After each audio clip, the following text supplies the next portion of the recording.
Disclaimer. This channel does not promote any violent, harmful or illegal activities. All content provided by this channel is meant for an educational purpose only. पश्चिम बंगाल के पर्यटन एवं संसदीय कार्य मंत्री और सिलीगुड़ी के विधायक शंकर घोष ने बाघाजतीन पार्क मेंसोरा सोरी शंकर जनसंपर्क कार्यक्रम आयोजित किया। कार्यक्रम में सिलीगुड़ी और आसपास के क्षेत्रों से बड़ी संख्या में लोग पहुंचे और भूमि विवाद, सरकारी योजनाओं, नागरिक सुविधाओं तथा प्रशासनिक समस्याओं से जुड़ी शिकायतें सीधे मंत्री के समक्ष रखीं। शंकर घोष ने लोगों की समस्याओं को ध्यानपूर्वक सुना और उनके आवेदन स्वीकार किए। उन्होंने आश्वासन दिया कि सभी शिकायतों को संबंधित विभागों और मुख्यमंत्री तक पहुंचाया जाएगा ताकि समस्याओं का शीघ्र समाधान सुनिश्चित किया जा सके।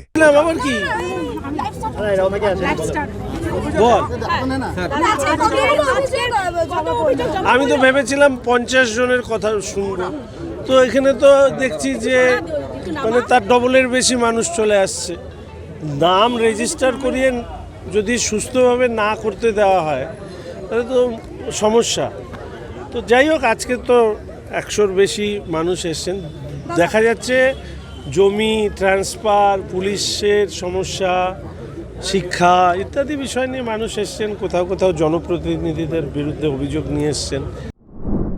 पश्चिम बंगाल में फर्जी हस्ताक्षर मामले की जांच के तहत तृणमूल कांग्रेस के राष्ट्रीय महासचिव अभिषेक बैनर्जी रविवार को दूसरी बार कोलकाता के भवानी भवन स्थित सीआईडी मुख्यालय पहुंचे। इससे पहले उनसे करीब 5.5 घंटे पूछताछ की गई थी। जांच अधिकारियों ने उनके कुछ जवाबों पर असंतोष जताते हुए दोबारा तलब किया था। इसी मामले में टीएमसी नेता कुणाल घोष को भी पूछताछ के लिए बुलाया गया है। मामला विधानसभा के एक प्रस्ताव पत्र पर कथित फर्जी हस्ताक्षरों से जुड़ा है। पुलिस और सीआईडी इस मामले की जांच कर रही हैंसबा की राजनीतिक हलकों में इसे लेकर चर्चा तेज है। पश्चिम बंगाल के पर्यटन एवं संसदीय कार्य मंत्री डॉक्टर शंकर घोष एक बार फिर अपनी सादगी को लेकर चर्चा में है। सिलीगुड़ी दौरे के दौरान उन्होंने किसी बड़े रेस्तरां के बजाय सड़क किनारे एक छोटी दुकान पर बैठकर घुघनी मुड़ी का नाश्ता किया। इस दौरान उन्होंने स्थानीय लोगों से बातचीत कर उनकी समस्याएं भी सुनी। मंत्री को आम नागरिकों की तरह साधारण माहौल में देखकर लोग हैरान रह गए और उनकी सादगी की सराहना करने लगे। नाश्ते के बाद उन्होंने डिजिटल भुगतान किया। मंत्री के इस सहज और जनसंपर्क वाले अंदाज की तस्वीरें और वीडियो सोशल मीडिया पर तेजी से वायरल हो रही हैं। जलपाईगुड़ी जिले के मैनागुड़ी में प्रशासन ने अवैध कब्जों के खिलाफ बुलडोजर अभियान शुरू किया। राज्य के अन्य जिलों के बाद अब मैनागुड़ी नए बाजार स्थित एनबीएसटीसी बस रोड से फार्म शहीदगढ़ पाड़ा जाने वाले मार्ग के किनारे बने अवैध निर्माणों पर कार्रवाई की गई। प्रशासन की टीम ने बुलडोजर चलाकर कई अवैध दुकानों और संरचनाओं को ध्वस्त कर दिया। अभियान शुरू होते ही कई लोगों ने स्वयं ही अपने घर और दुकानें हटाना शुरू कर दिया। प्रशासन का कहना है कि अवैध अतिक्रमण हटाने की ये कार्रवाई आगे भी जारी रहेगी और सार्वजनिक भूमि को कब्जा मुक्त कराया जाएगा। पश्चिम बंगाल में अवैध बांग्लादेशी नागरिकों के खिलाफ चल रहे अभियान के तहत जलपाईगुड़ी जिले में 21 बांग्लादेशी नागरिकों को हिरासत में लेकर आरटीसी होल्डिंग सेंटर में रखा गया है। वहीं राजगंज के फाटापुकर स्थित केंद्र में 26 अन्य लोगों को भी अस्थायी रूप से ठहराया गया है। पुलिस ने पूरे परिसर में कड़ी सुरक्षा व्यवस्था की है और सीसीटीवी निगरानी बढ़ा दी गई है। प्रारंभिक जांच में पता चला है कि ये लोग 3-4 वर्ष पहले अवैध रूप से भारत में दाखिल हुए थे और विभिन्न राज्यों में मजदूरी कर रहे थे। प्रशासन ने इनके रहने और भोजन की व्यवस्था की है। मामले में आगे की कानूनी प्रक्रिया जारी है। बागडोगरा सिलीगुड़ी राष्ट्रीय राजमार्ग के अपर बागडोगरा क्षेत्र में तड़के एक सड़क दुर्घटना हुई। पटना से सिलीगुड़ी जा रही एक लंबी दूरी की यात्री बस यात्रियों को उतारने के लिए सड़क किनारे खड़ी थी।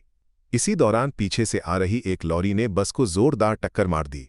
इस हादसे में बस में सवार कई यात्री घायल हो गए, जबकि लॉरी का खलासी गंभीर रूप से घायल हो गया। स्थानीय लोगों, बागडोगरा थाना पुलिस और ट्रैफिक कर्मियों ने मौके पर पहुंचकर घायलों को बागडोगरा अस्पताल पहुंचाया। यात्रियों को प्राथमिक उपचार के बाद छुट्टी दे दी गई, जबकि खलासी का इलाज जारी है। पुलिस ने दोनों वाहनों को जब्त कर जांच शुरू कर दी है। पीछे से ये ट्रक वाले आए, भाई साहब मार दिए। ठीक है, बस से निकलने वाले। बस कहाँ से आया हुआ है? ये बस पटना से चल रही है। ठीक है, ये सुबह तकरीबन इस वक्त तो काफी लोग तो सोए ही होते हैं। हाँ, अभी जस्ट मैं सो के उठा था। मैं तो टॉयलेट करने के लिए सामने गया था केबिन में कि कहीं पे अच्छी जगह पे गाड़ी रुकेगी तो टॉयलेट करूंगा। आगे बैठा हुआ था, गाड़ी रुकी हुई थी, कुछ पैसेंजर उतर रहे थे, देखा टाउन एरिया है, इधर से साइड में गाड़ी थी, पीछे से ट्रक ने आके मार दिया। कितने लोग घायल हुए हैं अभी तक? घायल दो लोग हुए, दो लोग जो है- चोट ज्यादा लगा, 10 लोगों को चोट लगा है। 10-12 लोग को चोट लगा है और 2 लोग घायल हुए। आपका नाम? मेरा नाम वैभव कुमार है।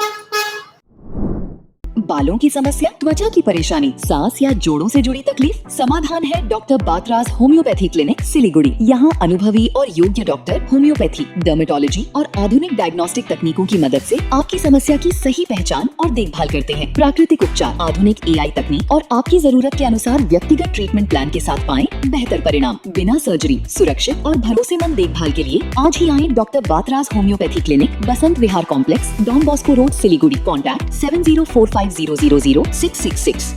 नर्स बन्ने सपना देख्नु भएको छ? अब पूरा गर्नुहोस्। Adan institute of nursing science, Sisabari, Champasari, Siliguri. यहाँ पाइन्छ 3 वर्षको GNM कोर्स, 4 वर्षको BSc नर्सिङ, 100% प्लेसमेन्टको ग्यारेन्टी, साथै सजिलो ब्याङ्क लोन र किस्तीमा भुक्तानी पनि, स्कलरसिपको सुविधा, हस्टेल सुविधा उपलब्ध, क्रेडिट कार्ड फेसिलिटिज पनि। पश्चिम बङ्गाल सरकारद्वारा मान्यता प्राप्त, एफिलिएटेड टु WBNC, WBUHS र INC। आजै सम्पर्क गर्नुहोस् Adan institute of nursing science, 8016235569।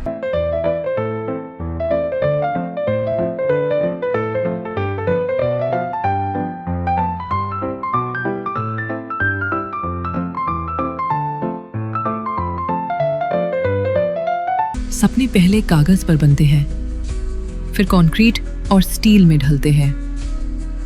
हर नक्शा एक नई उम्मीद जगाता है और हर ईंट और सरिया उस उम्मीद को हकीकत की ओर करीब ले आता है। एक ऐसा एहसास जैसे कल ही सुकून और शान दोनों एक ही छत के नीचे मिलेंगे। ये बस एक बिल्डिंग नहीं, बल्कि एक कहानी है। 7 रुपयामा 1 करोड़। केवल 7 रुपयामा 1 करोड़। 1 करोड़ 7 रुपयामा के 1 करोड़ केवल 7 रुपैयाँमा? किन्नुहोस् डियर साप्ताहिक लटरी केवल 7 रुपयामा अनि जित्नुहोस् पहिलो पुरस्कार 1 करोड़ रुपैयाँ। 1 करोड़ 7 डियर साप्ताहिक लटरी, भाग्य बदलिने बाटो। Luxentra designed my modular kitchen and my walk-in wardrobe. Meet our designer today at Luxentra Siliguri.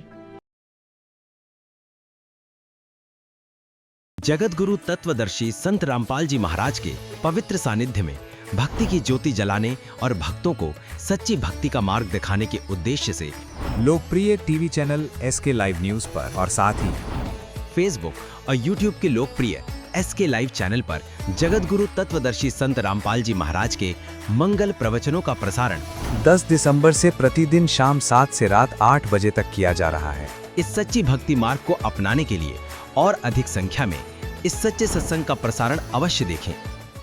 शादी या फंक्शन में हो या डे संजोना, डॉक्यूमेंट्री हो या विज्ञापन बनवाना, प्रोडक्ट की ब्रांडिंग को नए रंग लगाना, कैंडिड शॉट से बल्कि कराना, हर तस्वीर में जादू लाना, हर फ्रेम में हो कला का खजाना, खूबसूरती और क्रिएटिविटी जब साथ निभाना।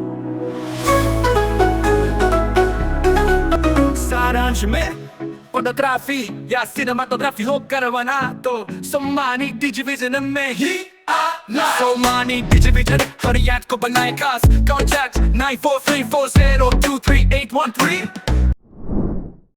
पश्चिम बंगाल के मालदा शहर के पिरोजपुर इलाके में जय श्री राम नारा लगाने को लेकर एक मुस्लिम परिवार पर हमले का गंभीर मामला सामने आया है। आरोप है कि शनिवार रात व्यवसायी शमीम अख्तर ने नारा लगाया, जिसके बाद कुछ लोगों ने आपत्ति जताई और उन्हें धमकी दी। बाद में मस्जिद कमेटी के हस्तक्षेप पर उन्होंने माफी भी मांगी, लेकिन इसके बावजूद देर रात आरोपियों ने घर से बुलाकर शमीम, उनकी पत्नी और बेटे पर लाठी डंडों से हमला कर दिया। बेटे का सिर फट गया और वह गंभीर रूप से घायल हुआ। पुलिस ने मामला दर्ज कर जांच शुरू कर दी है। আমার বাবা মসজিদের সামনে জয় শ্রীরাম বলেছিল, টাটাই এটাই অপরাধ। আমার বাবাকে যখন মারতে যায় তখন আমি বাঁচাতে যাই এবং সেই ছেলেটা আমাকে মারে এরকম ভাবে। কি দিয়ে মারলো তোমাকে? হাত দিয়ে মেরেছিল। হাত দিয়ে মেরেছে? কজন? একজনই ছিল। চিনতে পেরেছো? বাকি অনেকজনও ছিল ওখানে। কে কে ছিল? কোথায় আছিস? বাকি ছিল পাড়ার ছেলেটাই ছিল। নাম বল না। নাম হচ্ছে আলিম শেখ। কোথায় আছিস? তারপর রনি এরা ছিল। ওরা দুজন আমাকে ডাকতে যায় কি তোমাকে সমাজে ডাকছে, এমনভাবে ভাষা করে ডাকে তাতে বোঝা যায় কি তারা নেশা করে আছে। এবার আমি যখন মসজিদে আছি আমাকে মসজিদে কেউ ডেকে পাঠায়নি। তো বলছে কী হয়েছে, তো আমি বললাম আমি জয় শ্রীরাম বললাম, তার জন্য আমি ক্ষমা চাইছি। মসজিদ থেকে আমাকে ক্ষমা করে দেওয়া হয়। তারপর আমি যখন আমার ছেলে আর আমি আমার বউ যখন বেরাই, তখন ওই দুটো ছেলে আমার বউয়ের গায়ে হাত দেয় আর আমার ছেলেকে মারে। এই জয় শ্রীরাম বলাতে আমাকে ওরা হিন্দু মুসলিমের মধ্যে দাঙ্গা লাগানোর সৃষ্টি করছে। আমি যেহেতু জয় শ্রীরাম বলাতে আমার অপরাধ, আমি মুসলিম, আমাকে জয় শ্রীরাম বলতে দিবে না। কেন জয় শ্রী তো অনেকেই বলছে। এখন আল্লাহ হিন্দু মুসলিম সবাই এখন জয় শ্রীরাম বলছে, তাতে ওর যে ক্ষিপ্ত হয়ে ওরা আমাকে মধ্য অবস্থায় কালকে মেরেছে। আমার ছেলেকে মেরেছে, ছেলের চোখ কেটে গেছে, नाक फिटे, दांत भीगे गए।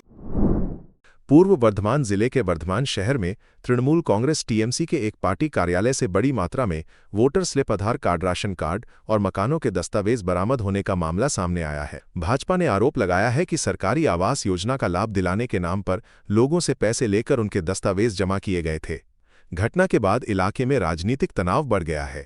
स्थानीय भाजपा नेताओं ने मामले की निष्पक्ष जांच की मांग की है। पुलिस ने मौके पर पहुंचकर दस्तावेजों को कब्जे में ले लिया है और जांच शुरू कर दी है। टीएमसी की ओर से फिलहाल कोई आधिकारिक प्रतिक्रिया नहीं आई है। রাশন কার্ড যেটা ভোটের স্লিপ হয় সেই বুথ স্লিপগুলো পর্যন্ত আমাদেরকে আটকে রেখেছে যাতে ভোট না দিতে পারে মানুষ। এইসব জিনিস প্রত্যেকটা মানুষ কাছে এই দলিল জেরক্স নিয়েছে, টাকা নিয়েছে, সবাইকে যে ট্যাক্স করিয়ে দেবো ঘরে ঘরে, এইগুলো কোনো কাজই হয় না। টাকাও নিয়েছে আর এই দলিলগুলো জেরক্স নিয়েছে। তারপরে এইখানে যত বাড়ি হতো প্রত্যেক বাড়ি থেকে 20,000, কারো কাছে 50,000, কারো কাছে 1 লাখ, এইভাবে আমাদের পাড়ার মধ্যে সামাসালের 3-4 হাজার করে টাকা। এটা হচ্ছে পুনম সাউ, কপিলদেব সাউ, ভরত সাউ, ভূমি সাউ, এরা সব এইভাবে এইগুলো আদায় করেছে টাকা। এটা কারা? এটা টিএমসি লোক। আর এই পার্টি অফিসটা কি তৃণমূলই ছিল? হ্যাঁ, এই পার্টি অফিসটা তৃণমূলের ছিল। সেটা আজকে খোলা হলো পার্টি অফিসটা? না, খোলা হয়েছিল কিন্তু বন্ধ ছিল। আমরা মানে থাকতাম না, চাবি একদিন খোলা হয়েছে, তারপর থেকে বন্ধ হয়েছিল। আজকে আবার খোলা হলো যখন স্টাম্পটা খুঁজছিলাম, এই ক্লাবের নিউ উৎসব সংঘ ক্লাবের আমি স্টাম্প খুঁজতে এসেছি, এটা দেখছি আলমারি খুলে সব এইসব মাল। मालदा जिले के हरिश्चंद्रपुर में एक महिला ने आंगनवाड़ी कार्यकर्ता की नौकरी दिलाने के नाम पर 65,000 रुपए ठगी का आरोप लगाया है। पीड़िता नारिजा परवीन का कहना है कि आरोपी मोहम्मद हारून ने 7 दिनों में नौकरी दिलाने का वादा कर पैसे लिए थे, लेकिन 10 महीने बाद भी नौकरी नहीं मिली। पैसा वापस मांगने पर कथित रूप से धमकी दी गई और झूठे मामले में फंसाने की बात कही गई। पीड़िता ने हरिश्चंद्रपुर थाने में लिखित शिकायत दर्ज कराई है। हालांकि आरोपी ने सभी आरोपों से इनकार किया है। पुलिस मामले की जांच कर रही है। লোকটা বলছি চাকরি দেবো 65,000 লাগবে। প্রথমে বলে 25,000, তারপর তো হেলে হেলে আমি এমন বাইরে যাবো বললো 65,000। 65,000 দেবো, কতদিনের মাথায় চাকরি দেবো না তুই দিয়ে দেবো 7 দিনের মাথায়। ঠিক আছে তাহলে 7 দিনের মাথায় না হলে টাকা পয়সা রিটার্ন দেবে। রিটার্ন দেবো, ঠিক আছে তাহলে টাকা নেব। টাকা এবারে দিয়েছিলাম, দিয়ে আজ মোটামুটি 10 মাস হলে চাকরি হচ্ছে না, পয়সা ঘুরিয়ে দিয়েছে। আমার বাড়ি যাচ্ছে, আমাকে বলছে তোর উপরে কেস করবো, তোর উপরে মানে মুখ ধুমুক মানে যেটা আর কি বলে। কত টাকা নিয়েছিল? টাকা নিয়েছিল 75,000। আপনি কত টাকা দিয়েছিলেন? আমি টাকা দিয়েছিলাম 75,000। বলেছিল চাকরি যদি হয়ে যায় তো আরো লাগবে। আমি বলেছি দিব, আপনি যদি চাকরি আমাকে করে দেন। কতদিন আগে টাকা দিয়েছিলেন? 10 মাস আগে দিয়েছিলাম। মানে টোটাল কত টাকা কন্ট্যাক্ট হয়েছিল ওর সঙ্গে? টোটাল কন্ট্যাক্ট হয়েছিল 65,000। এখন দেন পরে 30,000, 40,000 যা লাগবে আপনাকে দিতে হবে। মানে টাকাটা কে নিয়েছে, কি নাম? টাকাটা নিয়েছে হারুন। ও কি কোনো দলের সঙ্গে যুক্ত আছে? শুধু দলের সাথে যুক্ত আছে কি না আছে আমি বলতে পারবো না। তো কি করে আপনার সঙ্গে তার এই পরিচিতি হলো বা আমার পরিচিত হলো? আমাদের ওখানকার একটা মেয়ে বললো আমাকে কি যে আমাদের বাপ মার বাড়ি ওখানে। ও আমাকে একদিন বলল। पश्चिम बंगाल के अन्य जिलों के साथ साथ जलपाईगुड़ी में भी रविवार को WBCS कार्यकारी प्रारंभिक परीक्षा आयोजित की गई। सभी परीक्षा केंद्रों पर कड़ी सुरक्षा व्यवस्था और निगरानी की गई। परीक्षार्थियों की प्रवेश से पहले गहन तलाशी ली गई और उनके पहचान पत्रों की जांच की गई। इसके बाद ही उन्हें परीक्षा कक्ष में प्रवेश की अनुमति दी गई। जलपाईगुड़ी के विभिन्न केंद्रों विशेषकर आनंद चंद्रा कॉमर्स कॉलेज में सख्त सुरक्षा के बीच परीक्षा प्रक्रिया संपन्न हुई। प्रशासन ने परीक्षा को शांतिपूर्ण, निष्पक्ष और पारदर्शी तरीके से कराने के लिए विशेष इंतजाम किए थे। पूरे क्षेत्र में अनुशासन का माहौल देखा गया। কোথায় আসেন, কি বিষয় নিয়ে? হ্যাঁ, কোথায় এসেছেন আপনি? আমি WBCS পরীক্ষা দিতে আসছি। WBCS কতটা নিশ্চয়তার মধ্যে রয়েছেন? দেখা যাক এখন কি হয়। সরকার পরিবর্তন হওয়ার পরে প্রথম পরীক্ষা হ্যাঁ, রাজ্যে কতটা আশা করছি তো ভালোই হবে। এখন দেখা যাক এখন কি করে, সরকারের উপর সেটা নির্ভর করবে। ककरोच जनता पार्टी जनरेशन जेड विंग ने आज विश्व रक्तदाता दिवस के अवसर पर जलपाईगुड़ी सदर अस्पताल के ब्लड बैंक में एक स्वैच्छिक रक्तदान शिविर का आयोजन किया। इस शिविर में संगठन के स्थानीय सदस्यों के साथ साथ बाहरी क्षेत्रों से आए कई सदस्यों विशेषकर महिला सदस्यों ने भी बढ़ चढ़कर हिस्सा लिया और रक्तदान किया। ककरोच सदस्यों का कहना है कि गर्मी के मौसम में रक्त की भारी कमी रहती है, ऐसे समय में वे जरूरतमंद मरीजों की मदद के लिए आगे आए हैं। उनका उद्देश्य समाज में रक्त की कमी को दूर कर मानव सेवा के कार्य को बढ़ावा देना है। শুট হওয়া আজকে রক্ত দিবস, আমরা সবাই রক্তদান করতে এখানে এসেছি। আর এটাই উদ্দেশ্য আমাদের রক্ত দিবসের জন্য। আজকে আমাদের এখানে অনেক 20 জনের মতন এখানে রক্ত দেবে। আমরা এইভাবে মানুষের আরো পাশে থাকতে চাই। একজনের কেন এই উদ্দেশ্য আপনাদের রক্তদান আজকে আজকে রক্তদাতা দিবস, এর জন্য আমরা রক্ত দিতে চাচ্ছি বা আমাদের রক্ত দিচ্ছে। রক্তদাতা উপলক্ষে ককরোচের সদস্যরা এসেছে তো রক্তদান করতে। কেন এই মানুষের পাশে দাঁড়ানোর জন্য। আপনারা জানেন জলপাইগুড়িতে রক্তের সংকট, প্রচণ্ড রোদের গ্রীষ্মের সময় রক্তের সংকট দেখা যায়। তো সেগুলোকে যারা আছে জেনজি মঞ্চ, যারা তাদেরকে উৎসাহ করা, উদ্দীপনা করা যে মানুষের সেবায় যাতে যতটা পারে মানুষ জেনজিরা তাদের সঙ্গে সহযোগিতা থাকে। এগুলো প্রশাসন দেখবে। মানুষের যদি